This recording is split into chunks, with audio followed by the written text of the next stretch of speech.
Before we begin, let me take a moment to apologise for some audio quality issues I experienced while recording this episode. The episode functions okay, but the quality isn't as perfect as it should be, so I'd just like to mention that.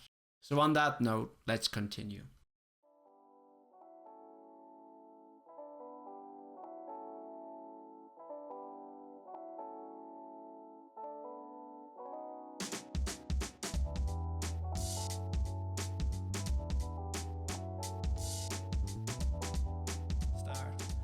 Hello and welcome to the Simracing Perspectives podcast. I'm delighted to tell you, by two extra special boys, Jimmy Broadbent and his good friend from the VEC, Stephen Bailey. Hello, Jimmy. Hi, Davy. Cheers for the invite. You're welcome, and thank you for joining. And hello, Stephen. Hello there. Thanks for an invite as well. Completely unexpected. Glad to be here. Absolutely. Now, the reason I wanted to invite Jimmy and also Stephen as well, because Jimmy has already been on with Billy Strange, and that was a great discussion, which I can link to below in the description. So given the fact that Jimmy has already been on with Billy, I wanted to have Jimmy on, I hoped, and make the discussion a bit different. So I have some kind of notes and questions I've prepared. So I'll start with Jimmy, if that's okay. Go for it. Jimmy, your rise to sim racing megastar boy, if I can call it that. Now, first of all, I'm delighted for you, because I remember the days when you had the coloured hair and some difficult times, and I've been through that myself, I should say. So we're all fans here, and we're all delighted for you. And I just want to get your feelings on how's it been going. Like, you're reaching 100,000 subscribers now, so how is it right now? Honestly, thank you, by the way, for the kind words. Honestly, it's been a little bit strange. I mean, of course, Bailey's been someone who's sort of been around the entire time in sort of my friendship circle. And we've gone from having an audience of maybe 20 or so over on Twitch to having, I think we broke our personal record the other day during the Indy 500 stream of 5,000 concurrent viewers there. You know, videos are getting 50, 60,000 views in a week, and it's a little bit overwhelming at times, because sometimes I'm not really 100% sure what I'm doing. But it's humbling, to say the least. Yeah, I'm sure. And then, in terms of how sim racing is now, how do you measure the status of sim racing now as compared to, say, just like 5 years ago? Do you feel its popularity has been elevated? I mean, that's a little tricky to say, because I have to think about my own perspective as well.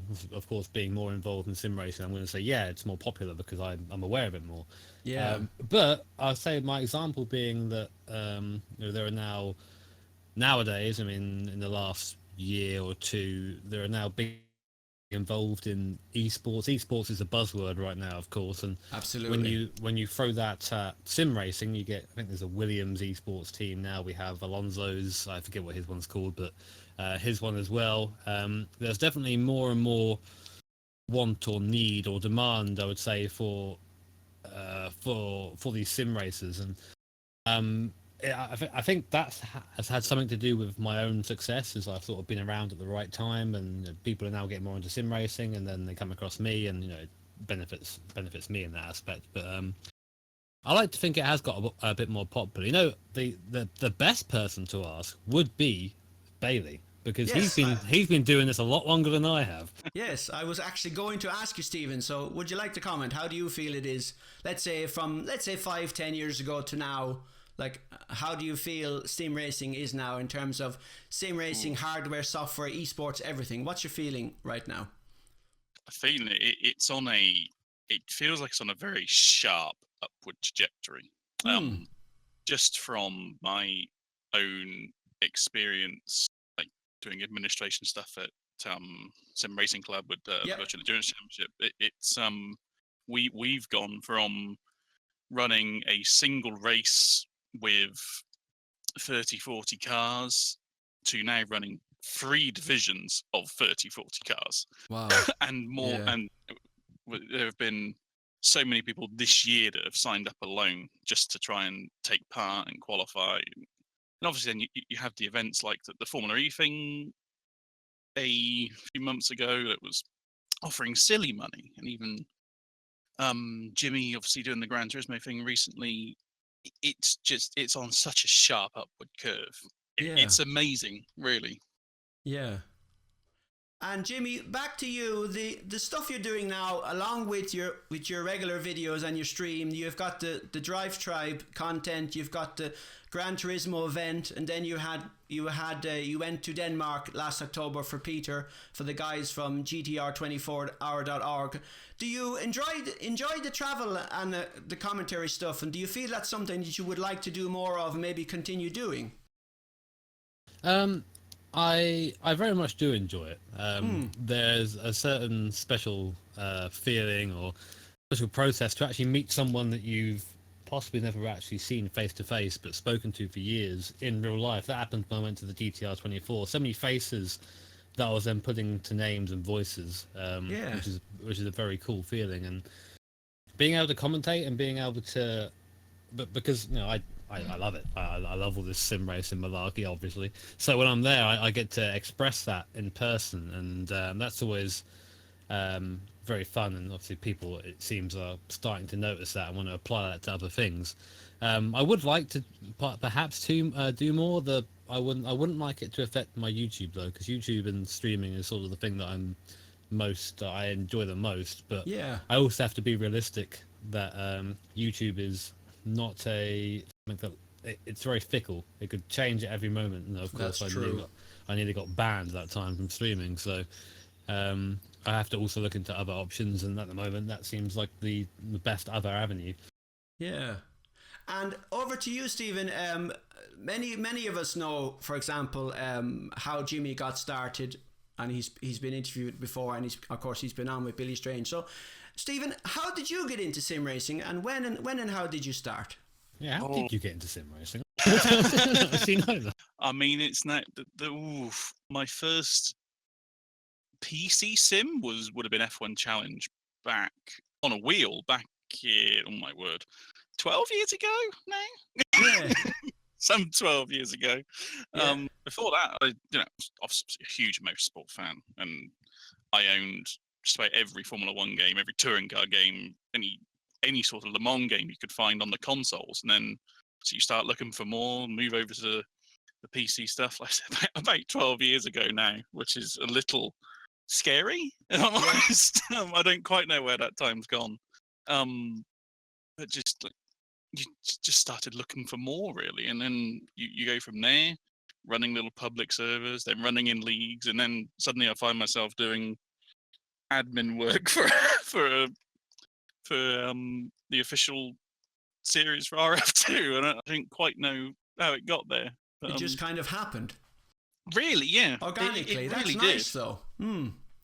That's nice. And is it mostly iRacing and R Factor 2 you do yourself, or is there other titles you play? These days, that's mostly what I do. I've done a fair bit of RF1 back in the day, and Race 07, GTR 2, Automobilista as well. That's a wonderful little title. But these days, I never thought I'd find myself saying it, but it's mostly been iRacing the last few months. Yeah, I thought so. And which elements of iRacing, and I guess this is the same question for Jimmy, which series of iRacing do you enjoy most? Is it mostly, I know you're a big Audi fan, and obviously you're a big LMP1 boy, but is it the LMP1 and GT3 mostly, or? I'd say that for me, and I think for Bailey as well, the LMP1 is pretty much our only draw. To drive that car. We drove the GT3 cars because you wanted to do some enduro together. But otherwise, I mean, I don't really get on with the GT3s too well. I think you do a bit better though, don't you? In the old R8. A little bit. It's still not my cup of tea, but much like Jimmy, the draw. I said several months ago, before iRacing announced the LMP1s, that if they were to get an LMP1, that's what would get me to do it. Yeah. And I did. I had. You should have heard him the day they were announced. It was a mixture of like happiness and like, oh damn.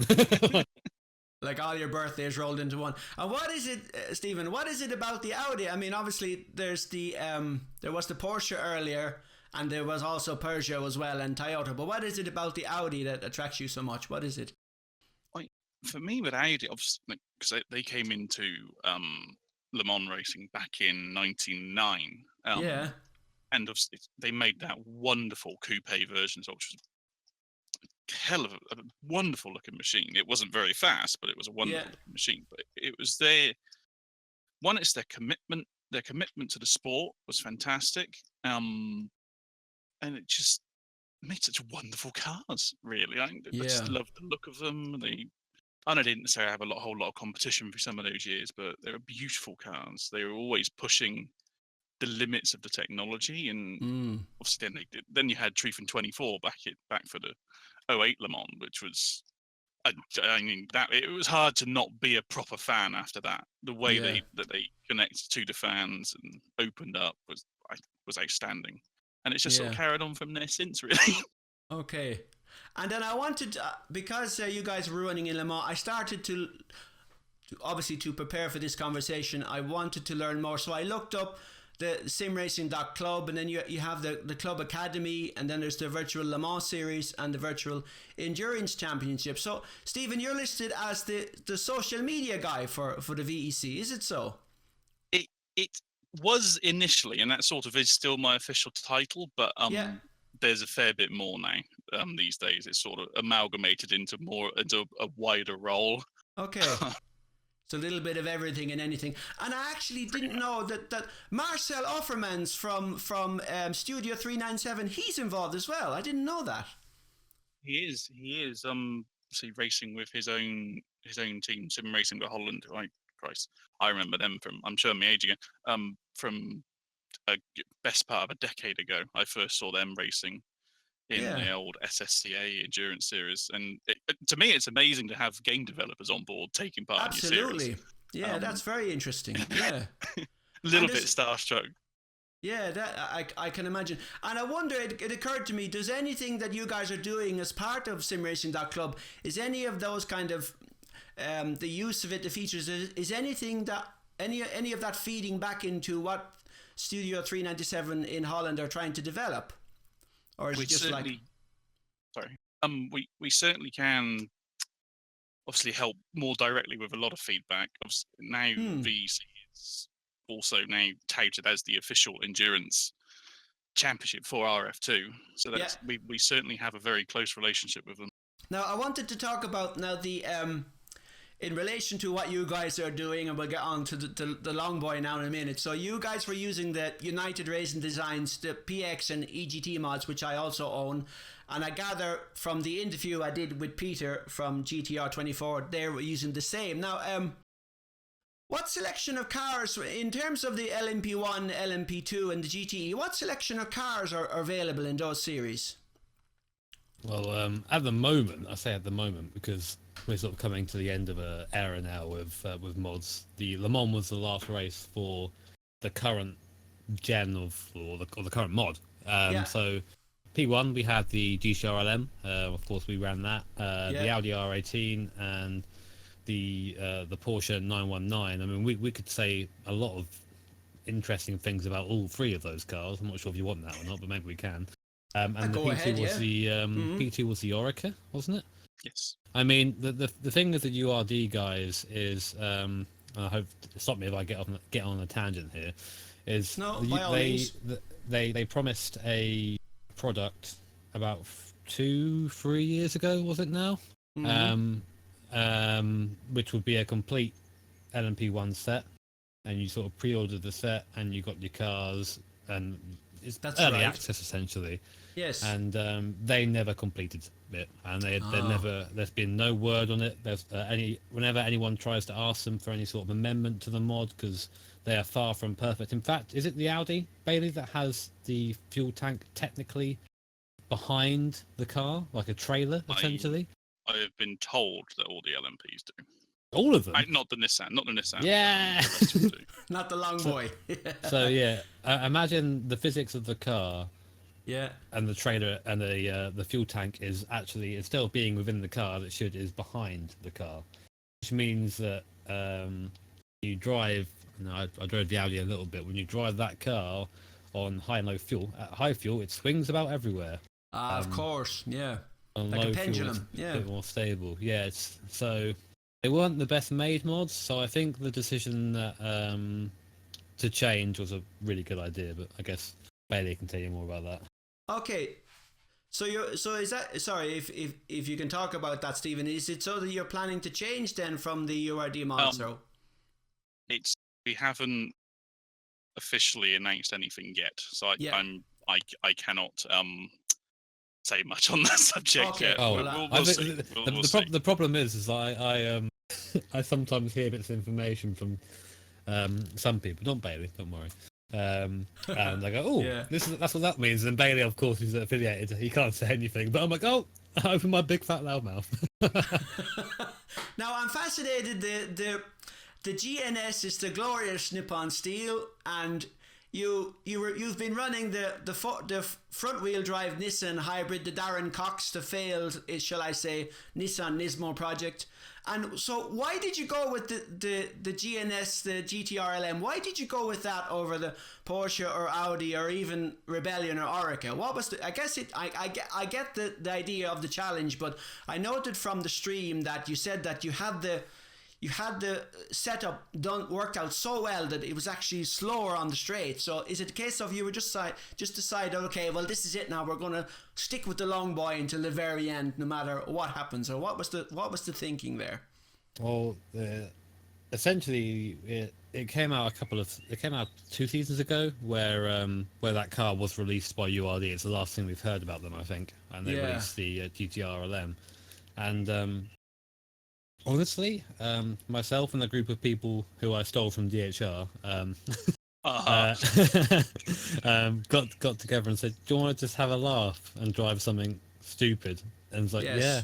And that's pretty much how it went down. And we I think we all drove the car. We all noted that on the baseline setup it was terrible in every corner, but it was a rocket ship on the straight, and a lot more than it was now. Was it Silverstone where we were putting like 20 Ks over you on the straight or something like that? Something stupid. So yeah, something ridiculous. And we just liked the idea of being in a car that was annoying as well. Like there was no sort of, oh yeah, this is our ultimate strategy to win VEC. It was more like, oh, let's go and have some fun with the road less travelled.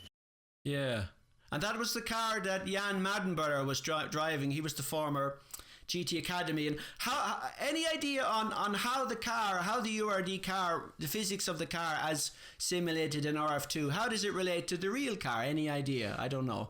I was very fortunate. I don't think I should say his name, but I was very fortunate to talk to a driver of the GTR LM when I was over at in Germany. Yeah. I asked him about it, and he was saying that it was terrible on throttle. I was like, yep, check. As in, it would just understeer on the throttle. Yeah. And he wasn't allowed to go near any curbs, and they did it, of course, because their car fell apart. Yes. But he was saying that traction control got in the way everywhere. Now, for us, the thing is, the way the tyres worked and the way we had the car set up, we used the slip of the tyre to our advantage. I'm sure Bailey can tell you whenever he's following us or followed us in the Nissan and in the Audi. Coming out the corner, we smash the throttle before we even get to the apex, and the car just takes off, and you sort of try and point it where you want it to go, and then you allow about a meter or so to the left or right, depending what corner you're going through, for the understeer that's going to follow it through. So it's a very odd. I mean, Bailey's driven it as well, so but it's a very odd thing very odd to get used to, especially if you're used to anything that isn't front-wheel drive. Yeah, a very difficult technique to learn, especially if you're running for 3 and 4 hour stints.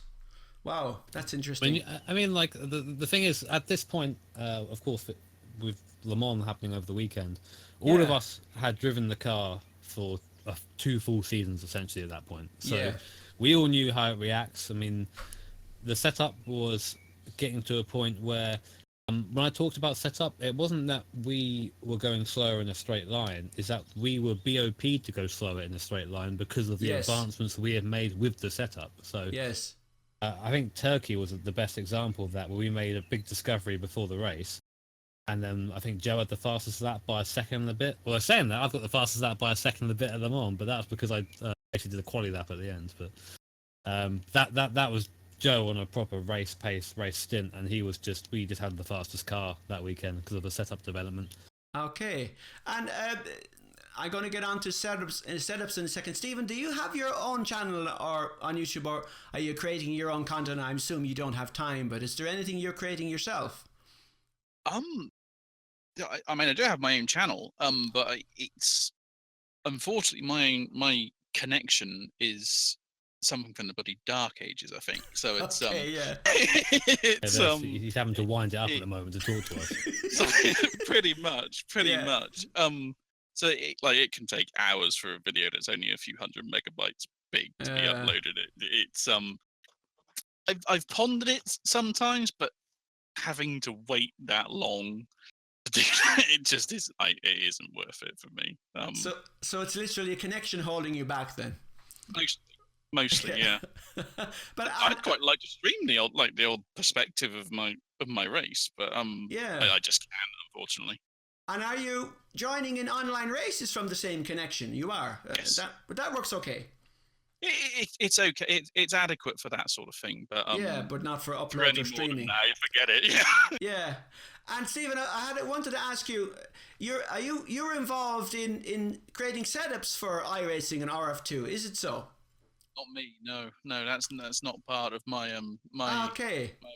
I'm too much of a peasant to be able to do that. I go and pay people for that sort of thing. Okay, because I was going to ask you. That was my understanding. I was going to ask you how you learned to do that, but never mind. So now I have a list of questions for you both, and I'm going to start off with one. This is a bit of left field, but let's see. Anyways, I'll throw you the question anyway. Do you ever picture a time when a YouTuber would drive, let's say in the AM class in a real world, like Chris Harris in the McLaren? I think we're closer to that than you think. I think, honestly. Do you really? Yeah, I really think at the moment that because I've had chats with people who run teams and companies and say, like, listen, like maybe not necessarily me, but think of the idea in the future of you have a car with a personality in it from the internet or something. Yeah. And if they have a large following, if they have 100,000 subscribers, then suddenly 100,000 people, well, not quite, it won't quite work out that way, but you get the idea. Yeah. Will have an interest in that car, in that race, maybe if it's a small series. I think there's a lot of money to be made there, and a lot of opportunity and marketing and all the things that race teams love. Someone to come in and do that. Of course, there has to be ability there. You can't just pop anyone in there. No. But I think we'll see something like that soon. Honestly, given how people are sort of talking about it now. That's interesting. Didn't Chris win in his class in Silverstone? Was it so? I think so. I think he won. I think he won overall. Yeah, I think so. Yeah. That's interesting. Didn't he come third this weekend or something? Chris Harris, third overall and then first in class. Was that this weekend as well? Like a Paul Ricard maybe? I don't follow that much, so I can't. Yeah. I know he won at Silverstone, no, definitely. Yeah. Yeah, he won in his class at Silverstone with the other guy from McLaren, who's like the factory driver. He's the guy you see Goodwin, in the videos. They had interesting gif of him actually just reaching over and twatting old Mr. Goodwin in the dick. There's a great gif. There's a great gif of it online. Goodwin just going over. And then, what I guess this is obvious for many, but what real world motorsports do you guys follow? And does having those available in a sim benefit racing in the real world as well? Bailey? For me, I follow WEC closely. I like the IMSA series, WRC, F1, BTCC, MotoGP, a whole host of things, really. Yeah. I'm not too fussy unless it's NASCAR. I think for sure, though, it's a definite benefit for for real series, like one. You'll have games like Gran Turismo where people will get Gran Turismo and things like that for certain cars and road cars, but then in amongst them, there's race cars, and what's that from? And then go off and look it up, and oh, that looks interesting. Then from there, they go off and who knows, watch racing, do racing. I don't know, but it can only be a benefit for real series, really. Yeah. And more so every year, I guess, as the titles become more realistic and hardware and the PC console hardware and driving gear, of course, becomes more accessible. Other than saying, and now I know what Jimmy plays because Jimmy makes his videos and so on. But other than say iRacing, what other titles or series are you currently involved with? Both of you. I've only really regularly competed in some of the iRacing enduros lately. I did the VC race this past weekend, but that's the first time I've done a VC race myself since Le Mans last year. So I'm not actively taking part in series. I'll do the odd race here and there, but there's too much other stuff to do at the moment, unfortunately. Yeah. And do you do any offline racing against AI, or is there a title you might pick up and play, like F1 2017 or something like that? That in terms of against AI, the F1 games would be the only ones I'd really do it with, because it's how it's structured and it follows the real series. The WRC games as well for a little bit of fun, but beyond that, not really. Yes, they're interesting. Yeah. And this is a question, I guess, for Jimmy. Jimmy, how are you now? I mean, you're really busy now, but how are you managing your time between streaming and offline? Do you have like a calendar, a schedule that you try and stick to, or? I mean, you're really busy now. You can ask Bailey what happens every time I try and stick to a schedule. I'm pretty bad at it, but yeah, same here. I mean, bothered many times. I have a very rough schedule where it's essentially wake up, have a coffee, work on something, be it a video on YouTube or something else, and then try and get streaming in the evening, and I'll try and do that maybe 5 or 6 days a week. And of course that does change when I have things to do. For example, today, as I was saying just before we came on, that I had to drive back enthusiastically in the Mazda that I just picked up. In my Mazda, I should say, because I was running a little bit late. And that's been my day today. I left here at 8 o'clock in the morning, and I've just got back now because it's all far away. And you find when you have days like that, you sort of get a little bit frustrated. Okay, well, I've gone and done something, but it's not productive for the channel. Yes, it's I just know what you mean. Yeah, it's like having a chore to do or something, and those days are frustrating. But for me, keeping motivated to do things isn't a problem because I enjoy doing it. It's not my motivation there. It's just if there's something I want to do, I'll make a video on it. I'll stream with it. Easy peasy. Yeah, that's nice. And then I'll sidestep. How is the MX-5 now? I watched somebody had made a version of the MX-5 or a Miata for Assetto Corsa. So you've upgraded it from, what was it, 100 horsepower to 250? You've put I think it's nearer to 240 the figure. Yeah. But essentially about that. So a nice double and a bit horsepower there, and that was the first thing that we did to it, and it went back recently for some more work, and essentially it's just had a lot of handling work done to it. So there's a big old list, but to be short, new anti-roll bars, uprated anti-roll bars, new brakes and pads, new suspension setup. We've got some engine mounts in there as well. There's been a roll bar put in, or I said roll bar / harness bar. The car is a lot stiffer now. And also an extra couple of horsepower with a new intercooler. But it's essentially a race car for the road now, which is what I wanted. And that's what Magnus Walker would talk about his Porsches, like make it like a streetable race car. I guess that's what you're kind of after, really, is it? Yeah, budget Magnus Walker. Mazda is a Porsche. That's not fair, is it? Yeah, that's a good way of putting it. And in terms of your content, Jimmy, back to you, Jimmy, if I might, on a daily basis, do you? I suppose you don't really have a preference for streaming or making content offline. I mean, you make content offline. I guess you do a quick edit, but in terms of which do you have a preference, or is it just a mix of both, or whatever comes up? Well, I find they fit different moods even. I use the videos to sort of show off the more serious side for me. Commentate, talk about the car more, try and do a good lap. Just try and be a bit more professional about it. Professional's the wrong word, but you get the idea. Yeah. Whereas streams, I think they're sort of a chance to cut loose. Talk to people as if they're in the room with you.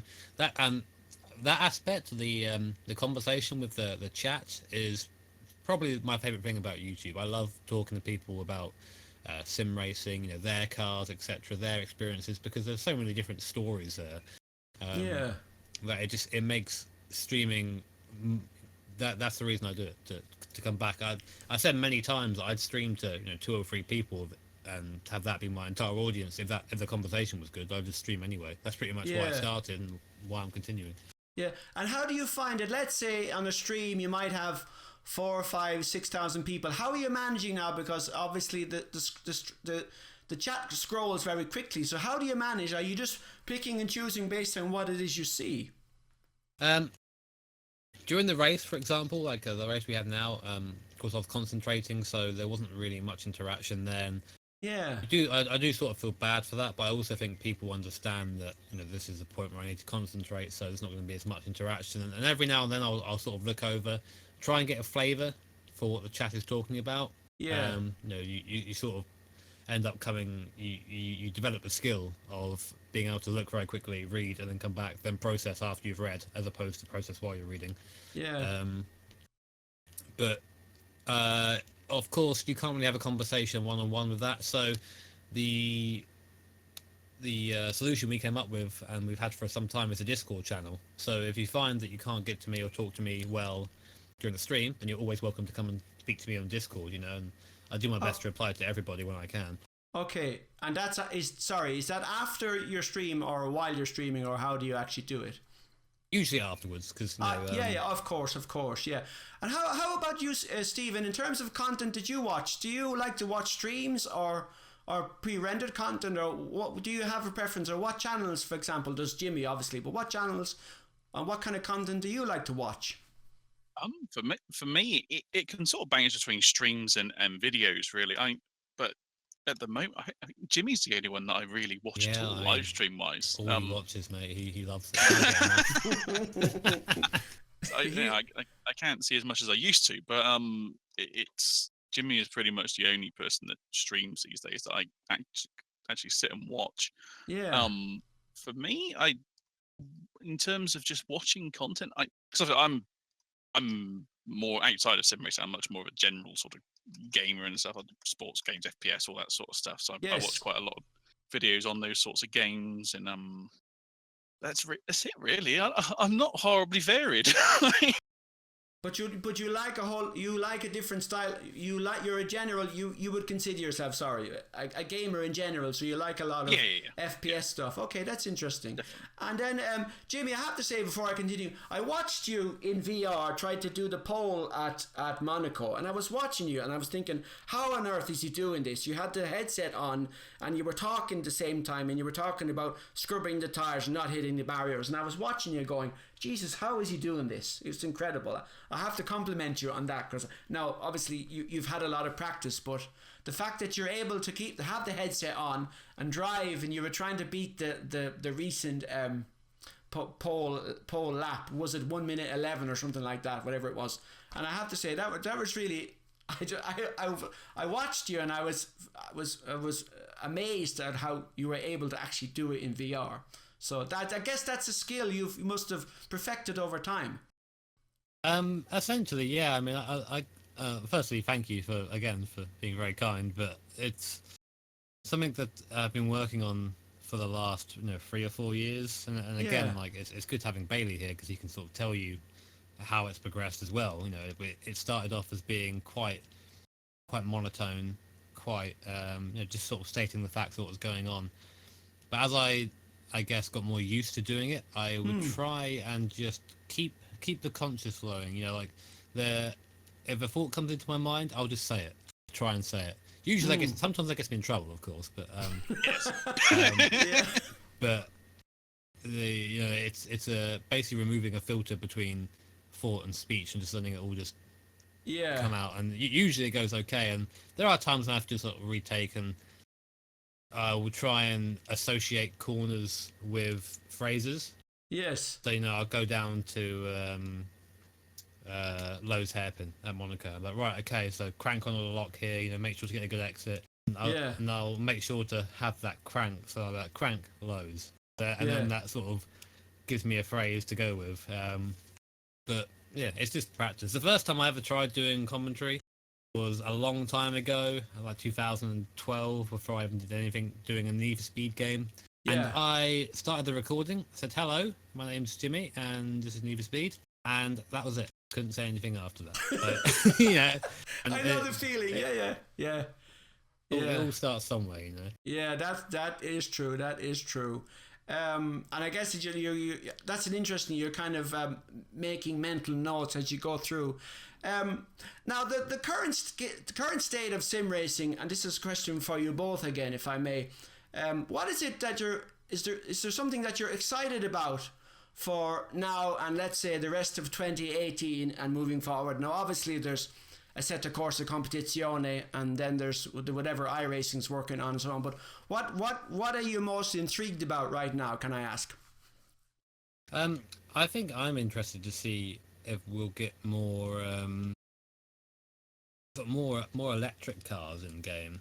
Yes, I've done a lot of stuff recently. I was with Drive Tribe at the Audi e-tron launch, and it was there again at Gran Turismo, and you see this thing go round, and there's a sort of almost haunting lack of sound, but at the same time you watch it go, and it goes, it's extremely fast, and you think, well, okay, so are we going to start seeing this now bleed over? Of course, the problem is a lot of people, I like to call them Top Gear fans, that all they do is electric.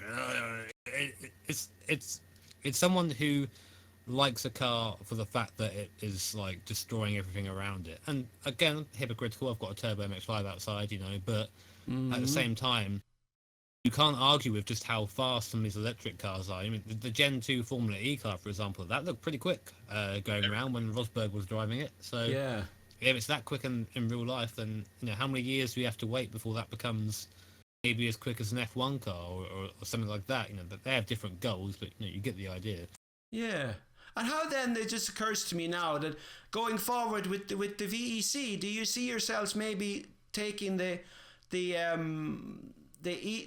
Formula E car that Studio 397 have developed and make a series based on that? What do you reckon? I mean, Formula E hasn't really come up for us at SRC at all, because it's not based around what we do, because we obviously try and simulate endurance racing with various classes, P1, P2, GT, whatever. It's so it doesn't really fit into that mold, and obviously doing those series, it takes a lot of effort to set up, so we don't really have time to bring in another series to run ourselves. Understood. It's, when you're doing 2 endurance races every month, and it doesn't necessarily sound a lot from outside, but behind the scenes it takes so much organization to actually make that happen. Is extremely difficult. That's just something maybe for the future. And then back to the Quattro, the e-tron that was based on the Audi 90 Quattro from the IMSA. That's a electric Quattro car. Stephen, how did you feel about that? I mean, I think it's really cool looking. I'm fascinated by it. And Jimmy, of course, has seen it in the flesh, so to speak. So what do you think about that? Is that the future of Quattro, I wonder? Maybe as electric or hybrid? Maybe. Certainly we need to do something that isn't just going to be petrol, obviously. But I mean, that thing, what gets me now with cars, like, I'm not big into road cars and that sort, but I see something like that Audi, and it looks like the concept cars that we used to see 10, 20 years ago being drawn up and that. But we're now actually seeing those things being put onto tracks, being put onto road. I think amazing. It's just something that actually looks futuristic and exciting. I wouldn't say it's pretty, but it has a certain look. Yeah. What did Very you exciting. How about you, Jimmy? How did you saw it in the flesh, so to speak, or in the metal? How did you think it looked from looking at it? I mean, it's chunky. I'll tell you that. I mean, yeah.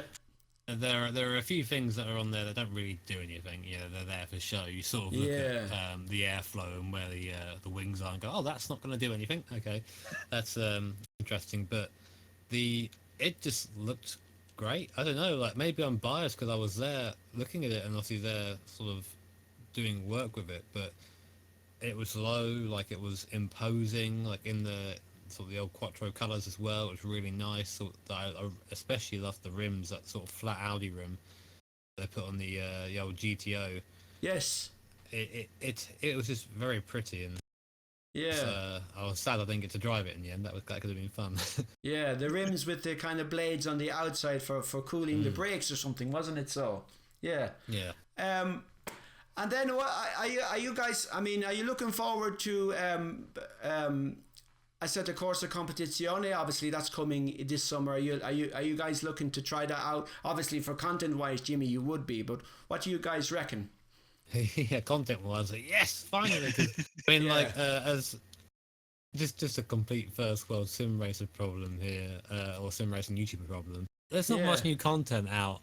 So you end up having to recycle things a lot, or think about true. ideas that haven't been done, and especially if you maybe don't get on with a couple of the sims, and you might end up getting frustrated, etc. But I'm looking forward to it. Any new sim game, anything new and another take on sim racing, I'm interested in seeing. So I'm personally think it'll be I'm looking forward to it. Yeah. And then back to how you've progressed, Jimmy. I can remember a time when you were still relatively early days, and was it Dirt 4 that you were doing a kind of review of Dirt 4 as somebody had actually donated a copy to you, was it so? I'm trying to remember. Oh yeah, that is a long time ago. Yeah, you're right there. I mean, I didn't know it had come out, and I got a Steam message saying, "Oh, here you go," and it was just a copy of Dirt. Well, that's for Dirt 4, but for the original Dirt, this is even further back. Dirt Rally, when that came out, I had no idea that came out either, because I'm very bad at my job, so I don't really catch a lot of things when they come out quickly. Yeah. But yeah, someone sent it over to me, said, play this. I was like, okay. Yeah. I'll give it a go. And I make a point that if someone sends me something, I will play it and at least try it out. Yeah. If there's content that I dislike a lot, I will try and stay away from making a video out of it. Not because I don't want to highlight that content, it's because I don't like making negative videos, because it's not fun. No. I want to enjoy myself. I don't want to put myself through 20 minutes of getting frustrated, Yeah. Sort of why I haven't really done much on G Rally yet. No. And that's a good point, Jimmy. I guess it's basically, why would you play something for a video or a stream that you wouldn't play if you were just offline and just driving on your own? I guess that's the kind of like what you're getting at. Much, it's got to the point now though where driving is sort of part of or streaming is now part of my driving experience. So and I enjoy it for that. I enjoy driving more while streaming than I do just driving on my own, because I get to bounce ideas off people and do things that way. And it's a different kind of state of mind. It's more of an interactive kind of experience. You may also be driving online with somebody, like with a team, for example, and of course you've also got the chat. So it's something that I haven't tried myself, but of course I guess in a way it's like a state of mind you have to kind of get used to. And funny, back to the Dirt 4, I think, if I remember correctly, somebody donated Dirt 4 to you, and you were on a T500 at the time, was it so? Yes, that's correct. And now I remember the day you got all the boxes in, and you got an OSW. And was it recently you were playing GT Sport, and did Fanatec give you some gear to play GT Sport on the PS4? Yeah, was it I mean, it's with the OSW, etc. I mean, the only thing that I fully paid for was, I say not even fully paid for, was the OSW itself. The rest of it is just sponsor equipment that I've been sent by sponsors. And again, I say this every time, but Houston World put massive faith in me, because they sent me the pedal and rigs back when I had, I think, just over 10,000 subscribers. So like that, they put a lot of faith in me, and I think hopefully it paid off for them. Yes. And with Fanatec, it's very strange how a bigger channel changes your bargaining position. You just say, because I remember the email to Schissingveld and the email to Fanatec being quite different. The Fanatec one was a lot more laid back. I was like, hi, like, any chance of this? If not, don't worry, I'll just buy one. Exactly. It gives you a chance to work together with people. And unfortunately for GT Sport, it seems to have some weird thing with the pedals, so I couldn't really do much of it. But yeah, hopefully the idea for the Fanatec Rim is to do some more casual air quotes games, because the OSW is such a specified piece of kit. It's so specific that it doesn't really work with a lot of titles, which is frustrating, of course, when you're bouncing from title to title. Of course, yeah. And I guess, I don't know, I mean, you have the OSW, you have the top of the top, I suppose, so maybe this is a kind of a silly question, but do you have a preference? I mean, or do you have a preference for, I mean, a wheel or a rim, shall I say? I suppose, I mean, you've tried all the flavors, so to speak, so what do you have? If you were, let's say, if you were starting a stream just for fun and wanted to drive something, what setup would you pick? I mean, I'll keep my OSW and Schissingveld pedals, frankly. I mean, I know you'd think, okay, he's going to say this because he's sponsored by them, but the Schissingveld pedals are the best pedals I've ever used. Yes. They are just, can be so precise with them, and they offer feedback without giving feedback, and they offer mechanical feedback despite not being attached to anything, because of how the mechanism is in the back, and it feels very, very positive. Of course, the brake as well is quite nice. It gives you opportunity to learn from muscle memory as opposed to anything else. And the OSW, I do like the OSW. I actually really like the CSL Elite base as well. It's just the problem with that is it has a very small dead zone in the center, almost where like the something crosses over. It's very small, but you notice it after using the OSW because there's absolutely nothing. You feel everything and with the OSW, and usually that ends up with you coming off with your wrist a little bit limp because it's you've broken it in a couple of places. But OSW, the Asher Racing Rim I've got on there now, that Momo thing, love it. I think it's the best setup I could possibly have, and I'm very, very thankful and very humble that I'm in this position. Yeah, exactly. And I guess the end of the day, the Fanatec is basically belt and gear driven, so there's nothing really, there's no comparison. What about you, Stephen? What gear do you have, might I ask? At present, I am working with the Frostmaster T500, trusty old T500, which is currently blowing fuses in my plugs, but it served me well. That and the T3 PA Pro pedals, and the Frostmaster shifter that Jimmy very kindly donated when he got all of his fancy equipment. Don't forget that great GT wheel you never use. I on occasion. Yeah. So Jimmy donated the TH88 to you, was it so? Yeah, the Frostmaster shifter was one that he gave me. Yeah. It's seen a little bit of use as a handbrake, as a sequential shifter. I'm not much of an old car person, so the H pattern hasn't seen much use, but I'd like a good sequential shifter. Yeah, I use it mostly in the H pattern. I like to kind of, just for fun and whatever. But and the Pro, the TH, the T3PA, I beg your pardon, the Pro, they're the metal ones, aren't they? That you can also turn upside down, isn't it? So yeah. Yes, they are. Yeah, I wrestled with either direction, to be honest. Just depends on which pedal's working best, which hasn't got a clogged up sensor. Yeah. As long as it works and you've some kind of force feedback, I guess you don't really mind, because it's at the end of the day, it's time, and if you want to go configuring things, and I feel the same. It's like you want to be, configuring things, and I want to just play because I have little enough time as it is. So with many titles now organising esports events such as WRC, F1, Dirt 4 and GT and iRacing, I guess this is a generic question, we've already kind of touched on it, but has esports grown in popularity? Now, I spoke with Robert Wiesenmuller from Race Room on Friday, and I published a interview with him, and he was a very interesting guy to talk to, and he had, his aspect was that it's kind of the competitive. It's growing where you have the competitive players, you have the people who like to experience a car. Let's say simulation, as a car might be, let's say driving a GT3 car down the Nordschleife, and then you have the more competitive types. And he says that he's found people maybe who might play rallycross in Project Cars 2 race online, and then they might go to race room and so on. So how about you guys? I mean, do you have any feelings on how it is now? Now I know, of course, Jimmy has been commentating on some events, but is it growing, and is there a divide between console and PC, or is it so that the people who are competitive, they just don't care, they'll just play wherever there's a competition?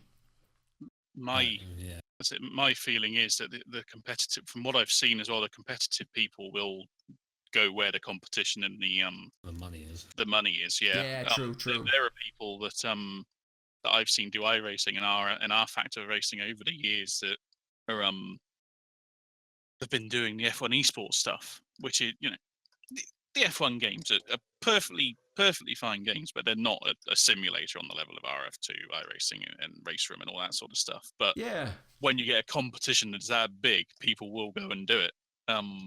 Sure, it's growing at a rapid rate of knots. Perhaps it's something that's kind of difficult to quantify, and like we said earlier, there may come a time where you have a YouTuber, for example, running in the AM category in Blancpain GT. So let's see. I suppose it's changing every day. So that's kind of how it goes. So that's kind of my list of questions, so to speak. Is there anything you guys want to just talk about in general, or? I was going to say, to comment on the new Assetto Corsa game. For me, it's both exciting and not at the same. One, it's got it's got a whole host of GT3 cars, which is like everything's got GT3 cars nowadays. But at the same time, it's a little bit of a throwback to GTR 2 and the old Simbin GTR games, where it was based around the old FIA GT seasons, and I think it's awesome to have another game come along like that's going to actually be based around a series and not just a mishmash of content like the current Assetto Corsa or any sim, really. It's just nice to have something that's so organized coming along. And it will be PC first, I guess. That's first and foremost. And we were talking... Yeah, well, I guess it's releasing in early access and then later on console. And we were talking about Assetto Corsa Competizione when Billy Strange was on, and we were thinking...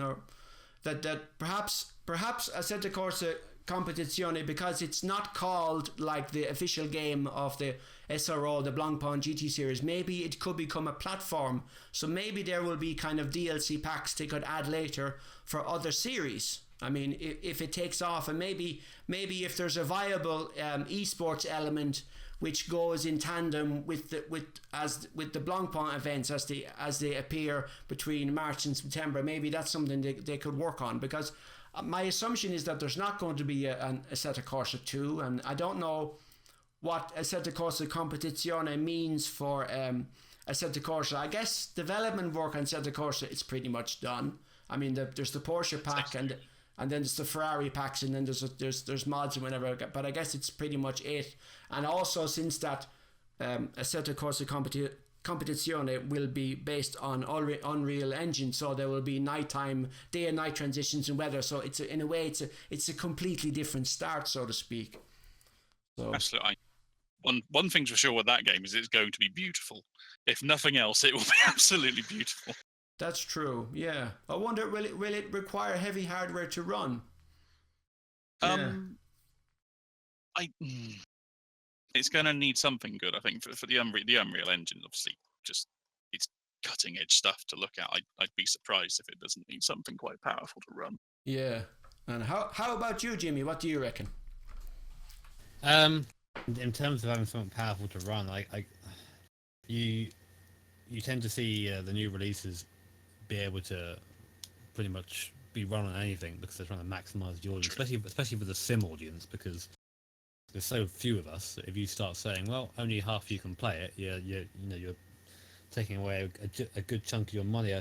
I was watching some footage from one of my friends. We used to race with him, a fellow called Ian Mills, and he was showing me some footage of back in 2009 R Factor. Where he's running everything on low, and then he went into the file to turn other things off, and it just looks like you know when the video doesn't load properly on like a video like a YouTube like 44p. Yeah. It looks like that, and he's racing, and it's like, yeah, I could race fine with this. I finally got 60 frames a second. Like, there's always someone out there who's going to be trying to do that. But, But I don't know. I mean, I think that Assetto Corsa probably out of the main sims has the biggest reach. Yes, true. So it sort of has to be good. Otherwise, sim racing loses a big chunk. Because iRacing, if anything, to me, has sort of become a little bit stagnant. It's Do you think so? plateauing at the moment. I think so, yeah. I think people are starting to get a little bit tired of paying £1 billion a month for netcode that hasn't really improved in years, or seemingly seems to be getting worse, but that's only from my experience. Okay, that's interesting. Yeah, and it's something that Gamer Muscle had a video on. Is like, will Assetto Corsa Competizione mean like a death knell in a way for iRacing? Maybe. I mean, if for the GT3, and of course it's Blancpain GT3, but I guess if they have proper kind of licensed class licensed racing, so so that you're not getting punted every time you go online, because that's it. I think if you try to maybe join an online race and then somebody whacks into you, you think, forget it, why should I bother, So it's more that system needs to be stricter everywhere. Yeah. I mean, in iRacing, for example, you can get an A class by literally just running around at the back and doing nothing. Yeah. And you can get their highest license, which allows you to drive the fastest cars. I can't tell you how much frustration I've had over our ILMS season, where we've seen someone with an A class 4.99 somehow, yet with 0.6k I rating driving a Porsche LMP1 and just not knowing what they're doing and being frankly quite dangerous. Because of the way it's split, you're then put in these races with people who are maybe 5k I rating, and not to sound elitist, but it's like having someone who can't lap within 107% in the fastest car on the circuit, and you think, well, is this going to be safe? But that doesn't seem to be a concern for iRacing. Jimmy, Stephen, thank you very much for joining. Well, pleasure. I really appreciate it, and appreciate the support in coming on, and look forward to maybe talking to you again sometime in the future. Who knows how it's going to go. I'm sure I'll be around somewhere. Always around. Hiding in a corner. Okay, until next time. Thanks. See you. This episode will also be available on iTunes, and if you're listening from iTunes, we would appreciate a rating and a review if you have a few moments to spare. It'll also be available on Google Play, Stitcher Radio, and via RSS feed if you want to manually add it to a podcasting client. If you have any comments or questions on the show format, we'd appreciate it if you could include those in the comments section below, and also to hit that bell icon to be notified, possibly, when new videos are published. So until next time, thank you.